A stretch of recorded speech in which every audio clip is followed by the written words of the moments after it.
তো hello everyone, দেখতে পাচ্ছ আমি একটা ব্লগ নিয়ে চলে এসেছি। আজকের আমি প্লে বাটন আঁকবো গোল্ডেন। তোমরা ভেবো না যে আমি সিলভার আঁকবো, এখন গোল্ডেন প্লে বাটন আঁকবো আমি আজকের। চলো তো দেখি কেমন হয়। আমি তো আসলে প্লে বাটন আঁকতে জানি, গোল্ডেনটা আঁকতে পারি না, তাই জন্য চলো শুরু করা যাক। এটা হচ্ছে আমার স্কেলে তোমরা ভাবছো যে করাল অনিশা, কিন্তু না, অনিশা করাল আছে, ওটা সবাই ভাববে না না। তারপরে চলো এবার আমরা ড্রয়িংটা শুরু করি। দেখাচ্ছি তবুও হচ্ছে না, মনে হয় দিতে হবে তাড়াতাড়ি। চলো ড্রয়িংটা আঁকি, আমাকে ক্ষমা করে দেওয়া, কারণ আমার কাছে কোনো অঙ্ক খাতা নেই, তার জন্য আমাকে এই খাতায় আঁকতে হচ্ছে, মানে বাংলা খাতায়। চলো এবার ড্রয়িংটা তাড়াতাড়ি শুরু করা যাক। আমাকে তো মনে হয় এই ড্রয়িংটাকে আমি অত বড় করব না গাইস, একটু তো ছোট করব, তোমরা দেখতে পাবে।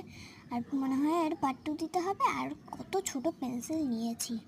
আর এবারে চলো দেখা যাক কিরম হয়। আমি তো প্লে বাটন আঁকতে পারি না গোল্ডেন, তার জন্য আমি গুগল দেখে আঁকবো। তো এর তো মনে হয় পার্ট 2 দিতেই হবে আমার যা মনে হচ্ছে, কারণ এইটুকুনি জায়গাতে তো হবে না, তাই জন্য। এটাও তাও 3 মিনিটের, আমি ভাবছি হয়তো 3 মিনিটের হয়ে যাবে, কিন্তু না, এত বকবক করছি, তা 3 মিনিটে কী করেই বা হবে গাইস, তোমরাই বলো। আমার লাইন বেঁকে গেছে, তারপর আসছি। তো আমি মুছে নিয়েছি, মুছে এবার ড্রয়িংটাও করে নিই। চলো এতটা হয়ে গেছে, উপরের দাগ নিচের দাগটা এখনও হয়নি। চলো নিচের দাগ আর উপরের দাগটা করা যাক।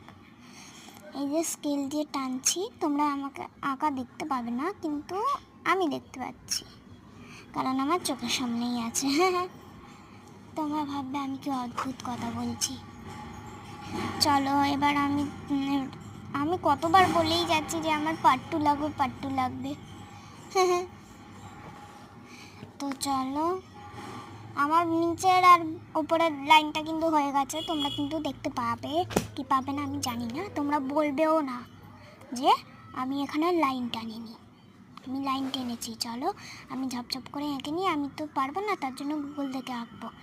জানি না কেমন হবে গাইস, তারাও তোমাদের সাথে পরে শেয়ার করছি। বাই।